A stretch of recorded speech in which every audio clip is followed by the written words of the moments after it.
ಮಾರುತೇಶ್, ಯಾರೋ ಶಾಸಕರೊಬ್ಬರು ಕೇಳ್ತಾ ಇದ್ರು, ಉತ್ತರ ಕರ್ನಾಟಕದವರಾಗಿ ನೀವು ಉತ್ತರ ಕರ್ನಾಟಕದಲ್ಲಿ ನಡೀತಾ ಇರೋ ಅಧಿವೇಶನಕ್ಕೆ ಬರೋದಿಲ್ಲ, ಅಧಿವೇಶನ ನೋಡೋದಕ್ಕೂ ಬರೋದಿಲ್ವಲ್ಲ ಹೆಂಗೆ ಅಂತ. ಏನು ಉತ್ತರ ಕರ್ನಾಟಕದವರಾಗಿ ಅಲ್ಲಿ ಬಂದರೆ ಆಗೋದೇನಿದೆ, ಮತ್ತು ಇಲ್ಲಿ ಏನು ಅಧಿಕಾರ ಹಸ್ತಾಂತರ, ನಾಯಕತ್ವ ಬದಲಾವಣೆಯ ಚರ್ಚೆ ಕೇಳಿಸ್ಕೊಂಡು ಬರ್ಬೇಕಷ್ಟೇ. ಅದು ಬಿಟ್ಟರೆ ಇನ್ನೇನಾರು ಇದೆಯಾ? ಹೌದೇ, ಇಲ್ಲ ಅಧಿವೇಶನದಲ್ಲಿ ಒಳಗಡೆ ಉತ್ತರ ಕರ್ನಾಟಕದ ಬಗ್ಗೆ ಚರ್ಚೆ ಆಗಬೇಕು, ಇಲ್ಲಿನ ಅಭಿವೃದ್ಧಿ ಆಗಬೇಕು ಅನ್ನುವಂಥದ್ದು ಒಳಗಡೆ ಮಾತುಕತೆ ನಡೀತಾ ಇದೆ. ಆ್ಯಕ್ಚುಲಿ ಹೊರಗಡೆನೇ ನಡೀತಾ ಇರುವುದು ನಿಜವಾದ ಅಧಿವೇಶನದ ಸಂದರ್ಭದಲ್ಲಿ ನಡೀತಾ ಇರುವಂತಹ ಪಾಲಿಟಿಕ್ಸ್. ಯತೀಂದ್ರ ಅವರ ಸ್ಟೇಟ್ಮೆಂಟ್ ಮೊದಲ ದಿನದಿಂದಲೇ ಇಲ್ಲಿಯ ತನಕ ಕೂಡ ಅವರ ಹೇಳಿಕೆಯ ಸುತ್ತಲೇ 4 ದಿನಗಳ ಕಾಲ ಈ ಅಧಿವೇಶನದ ಬೆಳವಣಿಗೆಗಳೆಲ್ಲವೂ ಕೂಡ ಅದರಲ್ಲೇ ನಡೀತಾ ಇದೆ. ಯತೀಂದ್ರ ಅವರ ಹೇಳಿಕೆ ಇಲ್ಲದೇ ಇದ್ದಿದ್ರೆ ಬಹುಶಃ ಉತ್ತರ ಕರ್ನಾಟಕದ ಚರ್ಚೆಯ ಬಗ್ಗೆ ಏನೇನಾಗ್ತಾ ಇದೆ ಅನ್ನೋದ್ರ ಕಡೆಗೆ ಹೆಚ್ಚು ಗಮನ ಹೋಗ್ತಾ ಇತ್ತು. ಆದರೆ ಈಗ ಯತೀಂದ್ರ ಅವರ ಹೇಳಿಕೆಯಿಂದಾಗಿ, ಯತೀಂದ್ರ ಅವರ ಹೇಳಿಕೆಯ ಸುತ್ತವೇ ಬೆಳಗಾವಿ ಅಧಿವೇಶನದ ಎಲ್ಲ ಬೆಳವಣಿಗೆಗಳು ಗಿರ್ಕಿ ಹೊಡಿತಾ ಇದ್ದಾವೆ. ಒಂದು ಕಡೆ ಯತೀಂದ್ರ ಅವರ ಹೇಳಿಕೆ ಆದ ಮೇಲೆ ಡಿ ಕೆ ಶಿವಕುಮಾರ್ ಬಣದಲ್ಲಿ ಇರ್ತಕ್ಕಂಥ ಶಾಸಕರು ತಿರುಗೇಟು ಕೊಡುವಂಥದ್ದು, ರಿಯಾಕ್ಟ್ ಮಾಡುವಂಥದ್ದು ನಡೀತಾ ಇದೆ. 3 ಬಾರಿ ಸ್ಟೇಟ್ಮೆಂಟ್ ಕೊಟ್ಟ ಮೇಲೆ ಇವತ್ತು ಇನ್ನೂ ಹಾರ್ಶ್ ಆಗಿ ಮಾತನಾಡಿದ್ದಾರೆ. ಇದು ನಾಳೆ ಎಲ್ಲಿ ಹೋಗಿ ಮುಟ್ಟುತ್ತೋ ಗೊತ್ತಿಲ್ಲ. ಆದರೆ ಸಿ ಎಂ ಕೂಡ ಈ ಹೇಳಿಕೆಯಿಂದ ಡಿಸ್ಟರ್ಬ್ ಆಗಿದ್ದಾರೆ. ಸಿ ಎಂ ಬಣದಲ್ಲಿರ್ತಕ್ಕಂಥವರು ಕೂಡ ಡಿಸ್ಟರ್ಬ್ ಆಗಿದ್ದಾರೆ ಅನ್ನೋದು ಭಾಳ ಸ್ಪಷ್ಟವಾಗಿ ಗೊತ್ತಾಗ್ತಾ ಇತ್ತು. ಜೊತೆಗೆ ಡಿ ಕೆ ಶಿವಕುಮಾರ್ ಬಣದವರು ಯತೀಂದ್ರ ಅವರ ಹೇಳಿಕೆಗೆ ಕಡಿವಾಣ ಹಾಕೋರು ಇಲ್ವಾ ಅನ್ನುವ ರೀತಿಯಲ್ಲಿ ಮಾತನಾಡ್ತಾ ಇದ್ದಾರೆ. ಯಾಕಂದರೆ ಬ್ರೇಕ್ಫಾಸ್ಟ್ ಮೀಟಿಂಗ್ ಆದಮೇಲೆ, ಅಂದರೆ ಹೇಳಿಕೆಯ ಸಂದರ್ಭವನ್ನು ಗಮನಿಸಬೇಕಾಗತ್ತೆ. ಹೈಕಮಾಂಡ್ ಮಧ್ಯಪ್ರವೇಶ ಮಾಡಿ ಎಲ್ಲ ತಣ್ಣಗೆ ಮಾಡಿ ನೀವು ಸೆಷನನ್ನು ಕ್ಲೀನಾಗಿ ಮುಗಿಸ್ಕೊಂಡು ಬನ್ನಿ, ನಾವು ಕರಿತೀವಿ ಅಂತ ಹೇಳಿದ್ದಾರೆ. ಈಗ ಟೆಂಟೇಟಿವ್ ಆಗಿ 19ನೇ ತಾರೀಕು C M D C M ಇಬ್ಬರನ್ನೂ ಕೂಡ ಹೈಕಮಾಂಡ್ ನಾಯಕರು ಕರೆದು ಮಾತುಕತೆ ಮಾಡುವಂಥ ತೀರ್ಮಾನವನ್ನು ಮಾಡಿದ್ದಾರೆ. ಇಂಥ ಸಂದರ್ಭದಲ್ಲಿ ಈ ಹೇಳಿಕೆ ಪದೇ ಸೃಷ್ಟಿಯಾಗ್ತಿರೋದನ್ನು ನೋಡಿದಾಗ, ಅವರು ಮೊದಲನೇ ಬಾರಿ ಹೇಳಿದಾಗ ಇನ್ನೂ CLP ಮೀಟಿಂಗ್ ಆಗಿರಲಿಲ್ಲ. ಬಹುಶಃ ಅವರ ಹೇಳಿಕೆಯನ್ನು CLP ಮೀಟಿಂಗಲ್ಲಿ ಯಾರು ಪ್ರಸ್ತಾಪ ಮಾಡಲಿ, ಅದು ಇನ್ನಷ್ಟು ಗೊಂದಲಕ್ಕೆ ಕಾರಣ ಆಗಲಿ ಎನ್ನುವಂಥ ಉದ್ದೇಶಕ್ಕೆ ಹೇಳಿದಾರೇನೋ ಅಂತೇಳಿ ಎಲ್ಲರೂ ಕೂಡ ಅನ್ಕೋತಾ ಇದ್ರು. ಆದರೆ ಡಿ ಕೆ ಶಿವಕುಮಾರ್ ಬಣದಲ್ಲಿರ್ತಕ್ಕಂಥ ನಾಯಕರಿಗೆ ಡಿ ಕೆ ಶಿವಕುಮಾರ್ ಒಂದು ಬುದ್ಧಿವಂತಿಕೆಯ ಹೆಜ್ಜೆ ಇಟ್ಟಿದ್ದಾರೆ. ಅಲ್ಲಿ ಅವರು ಪ್ರಸ್ತಾಪ ಮಾಡಿದರೆ ಡಿ ಕೆ ಶಿವಕುಮಾರ್ ಬಣದವರಿಗೆ, ನಮಗೆ ಇದು ಹೆಚ್ಚು ಡ್ಯಾಮೇಜ್ ಮಾಡೋದು, ಹೈಕಮಾಂಡ್ ನಾಯಕರಿಗೆ ನಮ್ಮ ವಿರುದ್ಧವೇ ಕಂಪ್ಲೇಂಟ್ ಹೋಗ್ತದೆ, ಡಿ ಕೆ ಶಿವಕುಮಾರ್ ಬಣದವರೇ ಇದನ್ನು ಪ್ರಸ್ತಾಪ ಮಾಡಿ CLPಯಲ್ಲಿ ಗೊಂದಲ ಮೂಡಲಿಕ್ಕೆ ಕಾರಣ ಆಯಿತು, ಈ ಥರದ ಒಂದು ದೂರು ಹೋಗೋದಕ್ಕೆ ಯಾವುದೇ ಅವಕಾಶವನ್ನು ಡಿ ಕೆ ಶಿವಕುಮಾರ್ ಕೊಡಲಿಲ್ಲ. ಅವ್ರು ಏನು ಮಾತಾಡ್ತಾರೆ ಮಾತನಾಡಲಿ ಅಂತೇಳಿ ಸುಮ್ಮನಾದರು. ಮತ್ತು ಡಿ ಕೆ ಶಿವಕುಮಾರ್ ಅವರ ಪ್ರತಿಕ್ರಿಯೆಯನ್ನು ಕೂಡ ಗಮನಿಸಿ. ಹಿಂದೆ ಯತೀಂದ್ರ ಮಾತನಾಡುವಂಥ ಸಂದರ್ಭದಲ್ಲಿ ಅವರ ಹೇಳಿಕೆಯನ್ನು ಹೈಕಮಾಂಡ್ ನೋಡ್ಕೊಳ್ಳುತ್ತೆ ಅಂತ ಡಿ ಕೆ ಶಿವಕುಮಾರ್ ಹೇಳ್ತಾ ಇದ್ರು. ಇವತ್ತು ಯತೀಂದ್ರ ಅವರ ಹೇಳಿಕೆಗೆ CM ಉತ್ತರ ಕೊಡಲಿ ಅನ್ನುವಂಥ ಮಾತನ್ನು ಹೇಳಿದರು. ಅಂದರೆ CM ಅವರ ಕನ್ಸೆಂಟ್ ಇಲ್ಲದೆ ಅಥವಾ CM ಗಮನಕ್ಕಿಲ್ಲದೆ ಅವರನ್ನು ಮಾತನಾಡ್ತಿದ್ದಾರೆ ಅನ್ನುವಂಥ ಭಾವನೆ ನನಗಿಲ್ಲ ಅನ್ನುವ ಅರ್ಥದಲ್ಲಿ ಡಿ ಕೆ ಶಿವಕುಮಾರ್ ಅವರ ರಿಯಾಕ್ಷನ್ ಕೂಡ ಇತ್ತು.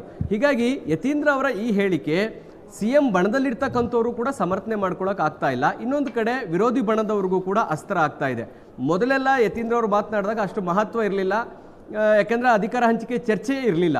ಅಧಿಕಾರ ಹಂಚಿಕೆ ಚರ್ಚೆ ಇಲ್ಲದಾಗ ಸಮರ್ಥನೆ ಮಾಡ್ಕೊಳ್ತಾ ಇದ್ರು CM ಬಣದಲ್ಲಿರ್ತಕ್ಕಂಥ ಶಾಸಕರಾಗಲಿ ಸಚಿವರಾಗಲಿ. ಯತೀಂದ್ರ ಹೇಳ್ತಾ ಇರೋ ಸರಿ ಇದೆ, ಯಾಕಂದರೆ CLPಯಲ್ಲಿ ನಮ್ಗೆ ಆಯ್ಕೆ ಮಾಡುವಂಥ ಸಂದರ್ಭದಲ್ಲಿ ಏನು 2.5 ವರ್ಷಕ್ಕೆ ಅಂತೇನು ಹೇಳಿಲ್ಲ, ದೆಹಲಿ ನಾಯಕರನ್ನ ಭೇಟಿಯಾದಂಥ ಸಂದರ್ಭದಲ್ಲೂ ಕೂಡ ಈ ವಿಚಾರ ಯಾರೂ ನಮಗೇನು ಹೇಳಿಲ್ಲ, ಹೀಗಾಗಿ 5 ವರ್ಷ ಮುಖ್ಯಮಂತ್ರಿಯಾಗಿ ಸಿದ್ದರಾಮಯ್ಯನವರು ಇರ್ತಾರೆ ಅನ್ನುವಂಥ ಮಾತನ್ನು ಹೇಳಿದರು. ಆದರೆ ಡಿ ಕೆ ಶಿವಕುಮಾರ್ ಬಣದಲ್ಲಿರ್ತಕ್ಕಂಥವರು ದೆಹಲಿಗೆ ಹೋಗಿ ಡಿ ಕೆ ಶಿವಕುಮಾರ್ CM ಆಗಲೇಬೇಕು ಅನ್ನುವಂಥ ಒತ್ತಡವನ್ನು ಹಾಕಿ ಈ ಬೆಳವಣಿಗೆಗಳೆಲ್ಲ ನಡೆದ ಮೇಲೆ, ಅದರಲ್ಲೂ ಹೈಕಮಾಂಡ್ ಮಧ್ಯಪ್ರವೇಶ ಮಾಡಿ ಯಾವುದೇ ಗೊಂದಲ ಮಾಡ್ಕೊಳ್ಬೇಡಿ ಅಂತ ಹೇಳಿದ ಮೇಲೂ ಯತೀಂದ್ರ ಅವರು ಪದೇ ಹೇಳ್ತಾ ಇದ್ದಾರೆ ಅಂತ ಹೇಳಿದರೆ, ಬಹುಶಃ ಎಲ್ಲ ಒಂದು ಆತಂಕ ಯತೀಂದ್ರ ಅವರಲ್ಲಿ ಮನೆ ಮಾಡಿರ್ಬೋದು. ನಾಳೆ ಹೈಕಮಾಂಡ್ ಈ ಮಾತುಕತೆಗೆ ಏನಾದರೂ ಕರೆದ್ರೆ ಒಂದು ತೀರ್ಮಾನವನ್ನು ನಿಶ್ಚಿತವಾಗಿ ಆಗ್ಬೋದು, ಸಿದ್ದರಾಮಯ್ಯನವ್ರನ್ನ ಕೆಳಗಿಳಿಸ್ಬೋದು ಅನ್ನುವಂಥ ಆತಂಕ ಏನಾದರೂ ಬಹುಶಃ ಯತೀಂದ್ರ ಅವ್ರಿಗೆ ಇದೆಯೋ ಏನೋ. ಆ ಕಾರಣಕ್ಕಾಗಿ ಪದೇ ಈ ರೀತಿಯಾದಂಥ ಹೇಳಿಕೆಗಳನ್ನು ಕೊಡ್ತಾ ಇದ್ದಾರೆ. ಇದರಿಂದ ಸಿದ್ದರಾಮಯ್ಯನವ್ರಿಗೆ 1 ಪೈಸೆ ಲಾಭ ಆಗ್ತಾ ಇಲ್ಲ. ಲಾಭ ನಷ್ಟ ಆಗ್ತಿರೋದು ಅಂದ್ರೆ ಸಿದ್ದರಾಮಯ್ಯನವರ ಹಿತಾಸಕ್ತಿಗೆ ತಕ್ಕನಾದಂಥ ಸ್ಟೇಟ್ಮೆಂಟ್ ಅಲ್ಲ ಇದೆ.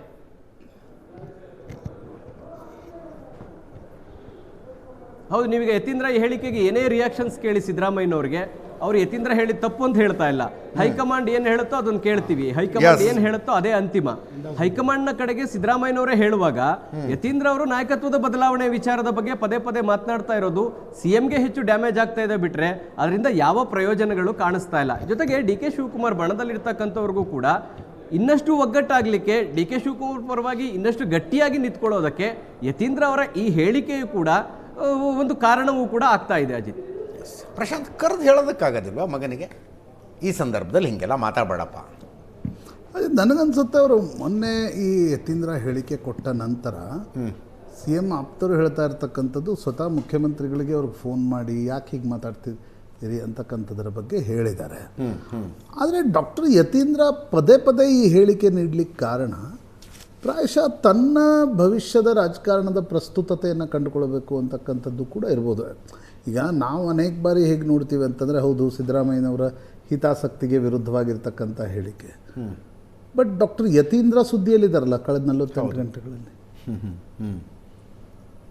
ಕಳೆದ 48 ಗಂಟೆಗಳಲ್ಲಿ ಡಾಕ್ಟರ್ ಯತೀಂದ್ರ ಬೇಕೋ ಬೇಡವೋ ಮಾಧ್ಯಮಗಳ ಮೂಲಕ ಇಡೀ ರಾಜ್ಯದಲ್ಲಿ ಸುದ್ದಿಯಲ್ಲಿದ್ದಾರೆ. DK ಶಿವಕುಮಾರ್ ಸಿದ್ದರಾಮಯ್ಯನವರ ಬ್ರೇಕ್ಫಾಸ್ಟ್ ಮೀಟಿಂಗ್ನ ನಂತರ ಅತಿ ಹೆಚ್ಚು ಸುದ್ದಿಯಲ್ಲಿರ್ತಕ್ಕಂಥದ್ದು doctor Yathindra. Any publicity is good publicity ಅನ್ನುವ ರೀತಿ, ಯಾಕಂದರೆ ಬೇರೆ ಲಾಜಿಕ್ ಕಾಣ್ತಾ ಇಲ್ಲ. ಈಗ ಡಾಕ್ಟರ್ ಯತೀಂದ್ರ ನೀಡಿರುವ ಹೇಳಿಕೆ ಮುಖ್ಯಮಂತ್ರಿಗಳು ಮತ್ತು ಮುಖ್ಯಮಂತ್ರಿಗಳ ನೋಡಿ, 9ನೇ ತಾರೀಕು BJP ಅವರು ದೊಡ್ಡ ರೈತರನ್ನು ಕಟ್ಕೊಂಡು, ಸಾವಿರಾರು ರೈತರನ್ನು ಕಟ್ಕೊಂಡು ದೊಡ್ಡ ಪ್ರೊಟೆಸ್ಟ್ ಮಾಡಿದ್ರು. ಯತೀಂದ್ರ ಅವರು ಈ ಹೇಳಿಕೆ ಇಲ್ಲದೆ ಇದ್ದರೆ ಮಾಧ್ಯಮಗಳಲ್ಲಿ ರೈತರ ಪ್ರತಿಭಟನೆಯ ಸುದ್ದಿ ಪ್ರಸಾರ ಆಗ್ತಿತ್ತು. ಅದರ ಬದಲು ಇದು ಚರ್ಚೆ ಆಯಿತು. ಮೇ ಬಿ ಕುರುಬರ ಮುಂದಿನ ನಾಯಕತ್ವವನ್ನು ಡಾಕ್ಟರ್ ಯತೀಂದ್ರ ನೋಡ್ತಾ ಇದ್ದಾರೆ. ಅನೇಕ ಬಾರಿ ಏನಾಗುತ್ತೆ ನಾವು ಡಾಕ್ಟರ್ ಯತೀಂದ್ರ ಈ ಹೇಳಿಕೆಗಳ ಮೂಲಕ ಟಿವಿಗಳ ಮೂಲಕ ತಲುಪ್ತಾ ಇದ್ದಾರೆ ಅಂತಕ್ಕಂಥದ್ದು ಕೂಡ ನೋಡಬೇಕಾಗತ್ತೆ. ಬಟ್ ನಾನೇನು ಅಂದ್ಕೊಂಡಿದ್ದೆ, ಮೊದಲನೇ ಹೇಳಿಕೆ RSS ಚಟುವಟಿಕೆಗಳನ್ನು ನಿರ್ಬಂಧಿಸಬೇಕು ಅಂತ ಪತ್ರ ಬರೆಯುವ ಮೂಲಕ ಪ್ರಿಯಾಂಕ ಖರ್ಗೆ ಅವರು ಹೆಂಗೆ ರಾಷ್ಟ್ರೀಯ ಮಟ್ಟದಲ್ಲಿ, ಬರೀ ರಾಷ್ಟ್ರೀಯ ಮಟ್ಟದಲ್ಲ, ನಿಮಗೆ ಆಂಟಿ RSS ಗಟ್ಟಿ ಸ್ಟ್ಯಾಂಡ್ ತೆಗೆದುಕೊಳ್ತಕ್ಕಂಥ ಸಿದ್ದರಾಮಯ್ಯನವರ ನಂತರದ ನಾಯಕ ಅನ್ನುವ ರೀತಿಯಲ್ಲಿ ಪ್ರಿಯಾಂಕ ಖರ್ಗೆ ಪೊಸಿಷನಿಂಗ್ ಮಾಡ್ಕೋತಾ ಇದ್ದಾರೆ. ಎಸ್, ಅದು RSS ಅದನ್ನು ವಿರೋಧಿಸುತ್ತೆ, RSS ಸಂಘ ಪರಿವಾರ ಅದನ್ನು ವಿರೋಧಿಸುತ್ತೆ, ಅದು ವಿರೋಧಿಸ್ತಾನೆ ಇರುತ್ತೆ. ಹೌದು. ಬಟ್ RSS ಅನ್ನು ವಿರೋಧಿಸುವ ಒಂದು ವೋಟ್ ಬ್ಯಾಂಕ್ ಇದೆ ಅಲ್ವಾ, ಅದಕ್ಕೆ ಪ್ರಿಯಾಂಕರ್ಗೆ ಅಪ್ಯಾಯಮಾನವಾಗಿ ಕಾಣ್ತದೆ. ಹೌದು. ಹಾಗೆ ಡಾಕ್ಟರ್ ಯತೀಂದ್ರ ಈ ರೀತಿಯ ಹೇಳಿಕೆಗಳನ್ನು ಕೊಡುವುದರ ಮೂಲಕ ಅವರು, ಯಾಕಂದರೆ ನೋಡಿ, ಸಿದ್ದರಾಮಯ್ಯನವರ ರಾಜಕೀಯ ಸಂಧ್ಯಾಕಾಲದಲ್ಲಿದ್ದಾರೆ ಅಂತ ಅವರ ಮಗ ಹೇಳಿಕೆ ಕೊಟ್ಟಿದ್ದು ನನಗಂತೂ ಅನೇಕ ಆಶ್ಚರ್ಯ ತಂದಿತ್ತು. ಹೌದು. ಈಗ ನಾವೇ ವಿಶ್ಲೇಷಣೆ ಮಾಡುವಾಗ ವರದಿಗಾರರಾಗಿ ಸಿದ್ದರಾಮಯ್ಯನವರು ರಾಜಕೀಯ ಜೀವನದ ಸಂಧ್ಯಾಕಾಲದಲ್ಲಿದ್ದಾರೆ ಅನ್ನುವ ಪದ ಉಪಯೋಗಿಸ್ಲಿಕ್ಕೆ ನಾನು 10 ಸಲ ಹಿಂದೆ ಮುಂದೆ ನೋಡ್ತೀವ್ರಿ ನಾವು. ಹೌದು. ಅಂದರೆ ಅದು ಯಡಿಯೂರಪ್ಪನವ್ರದ್ದು ಇದ್ದಾಗಲೂ ಅನಿಸ್ತಿತ್ತು, ಸಿದ್ದರಾಮಯ್ಯನವರಿದ್ದ ಇಂಥ ದೊಡ್ಡ ಮಾಸ್ ಲೀಡರ್ ಬಗ್ಗೆ ನೀವು ಆ ಪದವನ್ನು ಉಪಯೋಗಿಸ್ಬೇಕಾದ್ರೆ ಅವರ ಬೆಂಬಲಿಗರು ಏನು ಅಂದ್ಕೊಂಡು ಬಿಟ್ಟಾರು ಅನ್ನೋ ಇರುತ್ತಲ್ವ, ನ್ಯಾಚುರಲಿ ಇರುತ್ತೆ. ಬಟ್ ಸಹಜವಾಗಿ ಡಾಕ್ಟರ್ ಯತೀಂದ್ರ ಆ ಪದವನ್ನು ಉಪಯೋಗಿಸಿದ್ರು. ಅಲ್ಲಿ ಸತೀಶ್ ಜಾರಕಿಹೊಳಿ ಹೆಸರು ಹೇಳಿದರು. ಆಗಲೇ ಅನಿಸಿತ್ತು ಡಾಕ್ಟರ್ ಯತೀಂದ್ರ ಪೋಸ್ಟ್ ಸಿದ್ದರಾಮಯ್ಯ ಸೆನಾರಿಯೋದಲ್ಲಿ ತನ್ನ ಪೊಸಿಷನ್ ಏನು ಅನ್ನೋದನ್ನು ಶೋಧಿಸ್ತಾ ಇದ್ದಾರಾ ಅಂತಕ್ಕಂಥದ್ದು.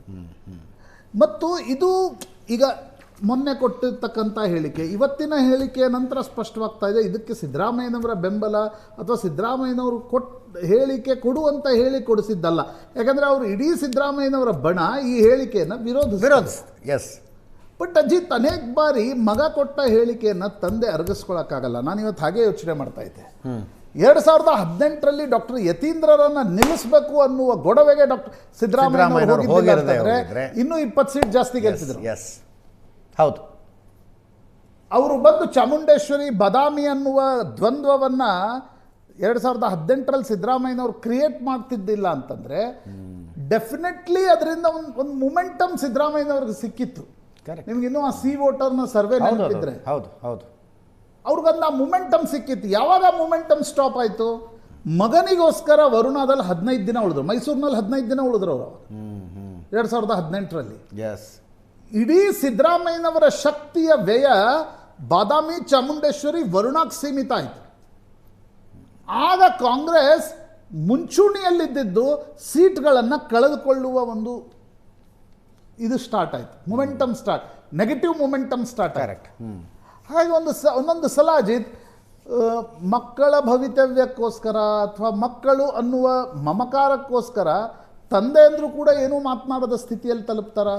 ಯಡಿಯೂರಪ್ಪನವ್ರಿಗಿತ್ತು, ದೇವೇಗೌಡರಿಗೆ ದ್ವಂದ್ವ ಇತ್ತು, ಎಲ್ರಿಗೂ ಮನೆಗಳಲ್ಲಿರುತ್ತೆ, ನಾನಿಲ್ಲ ಅನ್ನಲ್ಲ, ಎಲ್ರಿಗೂ ಮನೆಗಳಲ್ಲಿರುತ್ತೆ. ಆದರೆ ರಾಜಕಾರಣಕ್ಕೆ ದ್ವಂದ್ವವನ್ನು ತೆಗೆದುಕೊಂಡು ಬರಬೇಕಾಗಿರ್ತಕ್ಕಂಥ ಅನಿವಾರ್ಯತೆ ಇತ್ತ? ಅದು ಸಿದ್ದರಾಮಯ್ಯನವರಿಗೆ, ಅದು ಸಿದ್ದರಾಮಯ್ಯ ಆ ಪ್ರಶ್ನೆ ಉದ್ಭವಿಸುತ್ತೆ. ಯಾಕಂದ್ರೆ ಡಾಕ್ಟರ್ ಯತೀಂದ್ರರ ಹೇಳಿಕೆ ಎಲ್ಲೂ ಸಿದ್ದರಾಮಯ್ಯನವರ ಬಣ ಅದನ್ನು ಎಂಡೋರ್ಸ್ ಮಾಡ್ತಾ ಇಲ್ಲ. ಸತೀಶ್ ಜಾರಕಿಹೊಳಿ ಹೇಳ್ತಾ ಇದ್ದಾರೆ ಮುಜುಗರ ತರ್ತಾ ಇದೆ ಈ ಹೇಳಿಕೆ ಅಂತಕ್ಕಂಥದ್ದು. ಆದರೂ ಕೊಡ್ತಾ ಇರೋ ಹೇಳಿಕೆಗಳನ್ನು ಗಮನಿಸಿದ್ರೆ he wants to position himself, he wants to come, he wants to take a limelight ಅನ್ನೋದು ಮೇಲ್ನೋಟಕ್ಕೆ ಸ್ಪಷ್ಟವಾಗಿ ಕಾಣುತ್ತೆ ಬಿಟ್ಟರೆ ಬೇರೆ ಏನೋ ಉದ್ದೇಶ ಅದರಲ್ಲಿ ಸಿದ್ದರಾಮಯ್ಯನವರ ಬಣಕ್ಕೇನೋ ಲಾಭವಾಗ್ತಕ್ಕಂಥ ಉದ್ದೇಶ ಅಂತೂ ಕಾಣ ಡೆಫಿನೆಟ್ಲಿ ಇಲ್ಲ.